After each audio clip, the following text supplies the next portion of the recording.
name of the Father, and of the Son, and of the Holy Spirit.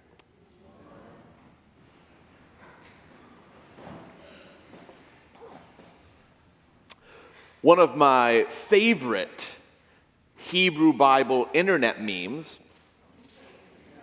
and yes, I hear that chuckling, but there are internet memes about the Hebrew Bible, and they are delightful. Anyways, it's one that actually involves the reading from today's first lesson from the first book of Kings. Reflecting on the substance of the story, the meme reminds us that sometimes when you feel really depressed, you just need to do what Elijah did. Take a nap, eat a snack, and then drink a big glass of water. You'll often be surprised by how much better the world can look after those 3 simple steps. Now, I would doubt, of course, that this is the true, deep, and lasting meaning of today's first lesson.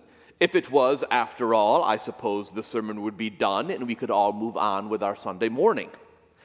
But no such luck for you. After all, though it does seem to us in this text that Elijah has a bad case of the blues, or that he really is feeling quite depressed, and so we are tempted to psychoanalyze the text to treat the character accordingly, there is much more going on in this story, in the life of Elijah, in the life of God's people, than just someone needing a nap, a snack, and a glass of water. If you know the rest of Elijah's story, what has happened in the chapters leading up to today's story, you might actually be confused by Elijah's sense of depression and hopelessness. As I mentioned a couple weeks ago, Elijah was one of the greatest prophets of the Hebrew Scriptures. If you remember your history of ancient Israel, the tribes of Israel were fully united under the great King David. After David died, his son Solomon reigned, but after Solomon's death, the united kingdom of Israel was divided between Israel in the north and Judah in the south. Elijah's ministry begins around 60 years after the kingdoms were divided, and his ministry, along with that of his apprentice and then successor Elisha, was often a response to the corruption and sin of those years. In our own particular text, Elijah is active during the reign of King Ahab and his wife Jezebel. Ooh, already sounds exciting.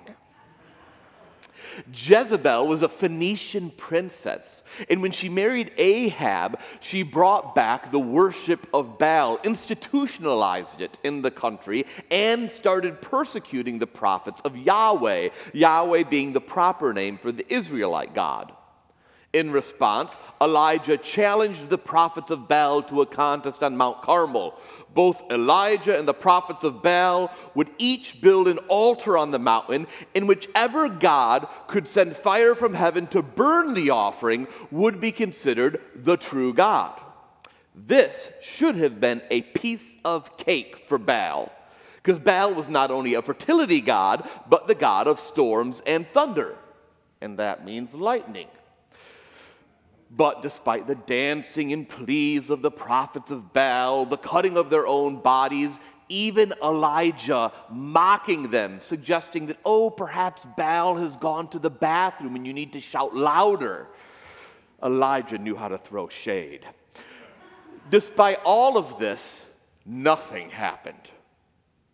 Then Elijah poured water on his altar, so much so that it ran down, it filled the ground around. And he prayed a simple prayer, resulting in fire falling from heaven, consuming not just the sacrifice, but consuming the stones of the altar, the earth, the water that was poured upon it. The people exclaimed that Yahweh clearly is God, and Elijah calls the people to seize the false prophets of Baal and kill them all. Whew. Now, when Ahab reports to Jezebel all that Elijah had done, that the prophets of Baal are all dead, Jezebel is enraged. It's likely that the prophets of Baal were cementing her own role as queen. She, of course, was not the first nor the last person to use religion to get political power, but that's another sermon. So Jezebel promises that she will kill Elijah for what he did. And Elijah flees. He flees all the way to Beersheba, 100 miles away. He leaves his servant there and continues a day's journey into the wilderness, which is where our text finds him. Dejected, hopeless, and feeling like he's ready to die.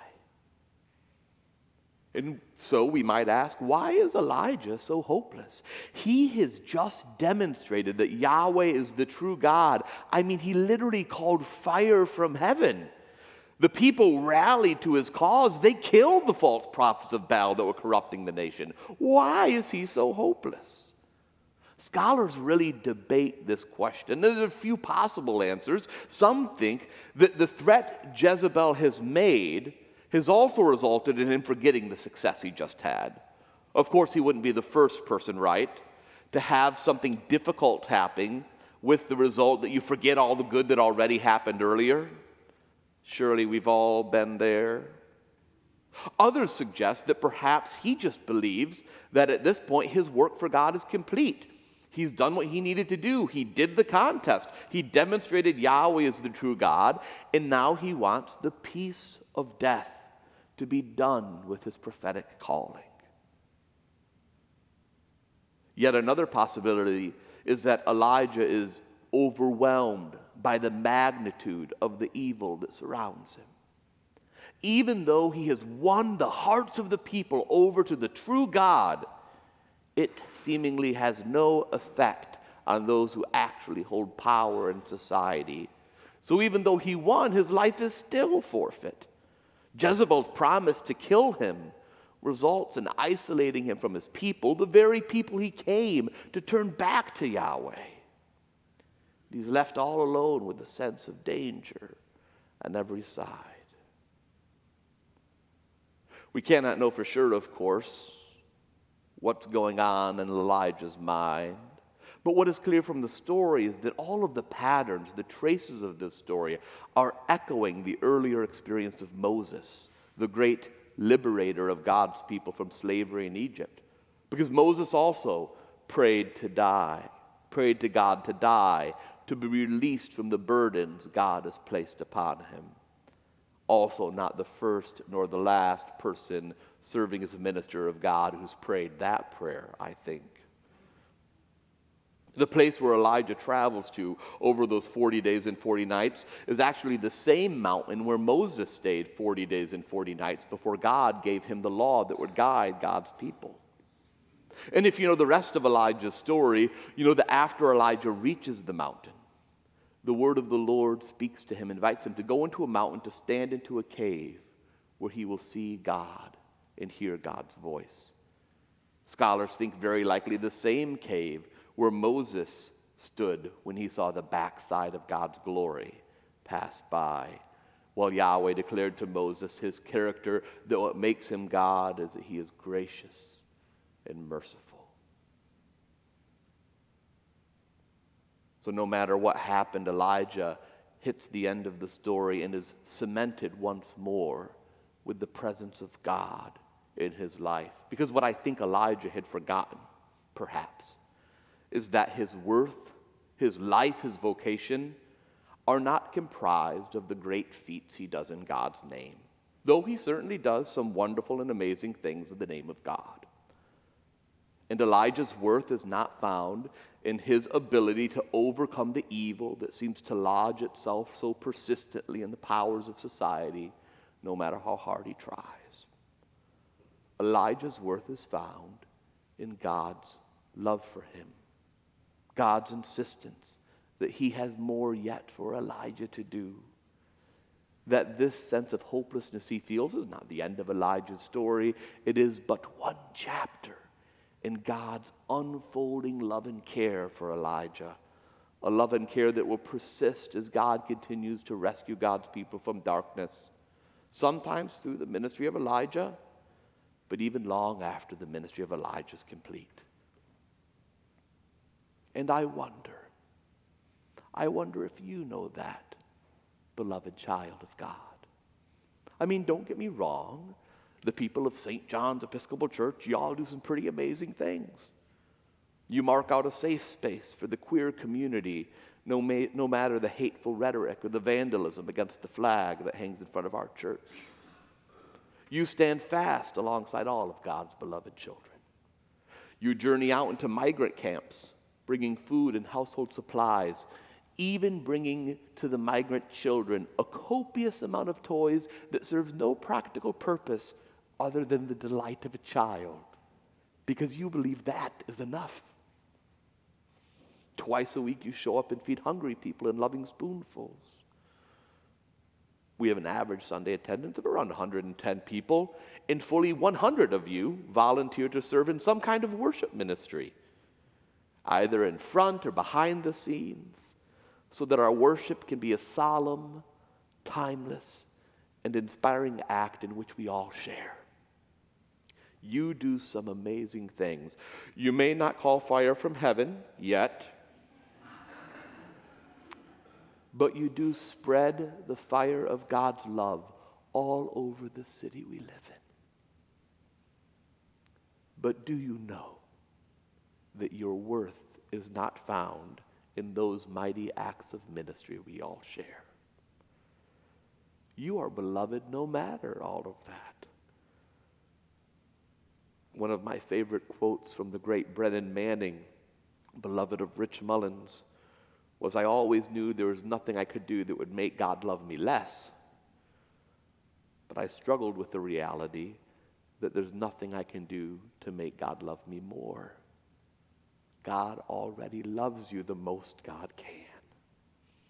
And God is also present with you.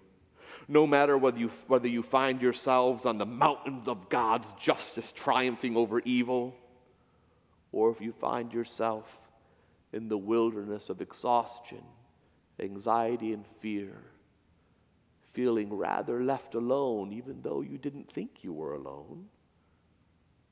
No matter what, God's presence abides with you, just like it did with the great prophet Elijah, just like it did with Moses. And God offers you the bread of life, a snack, a drink, some time here on Sunday morning to rest, so that divine light and love can enter every part of your being, can fill you up, can make you the living fire of God's love in this world. Just after the reading for today ends, God actually does more than just comfort Elijah with God's presence. God tells Elijah there's more to do. He sends Elijah out on the next stages of God's call, having Elijah anoint some new kings, telling him to anoint his own successor. A gentle reminder perhaps for Elijah that God doesn't expect any of us to do this forever. Because in the end, it's not really about you. It wasn't really about Elijah. It's not really about me. We all have a part to play in this grand journey of salvation, but just a part. No, it's about God's love for us, and it's about what will come next in this journey of faith. It's not about where Elijah was. It's not just about where he is. It's where God is going with God's people. It's about what will come next in the life of St. John's Grand Haven, in the life of our county, of our community, of our world.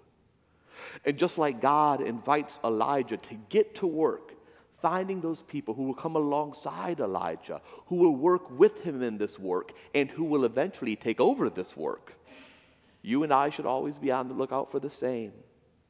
Comforted by God's presence, nourished by his body and blood, we should be on the lookout for who we know that God might be calling to join us here in this work, to shoulder some of the burden we carry, and someday, when our portion of the work is done, to take on that burden for the next generation of God's people. Because no matter the hateful and murderous raging of a violent world, God's love will win. And God's love holds us now and will hold and heal all things in the end. Amen.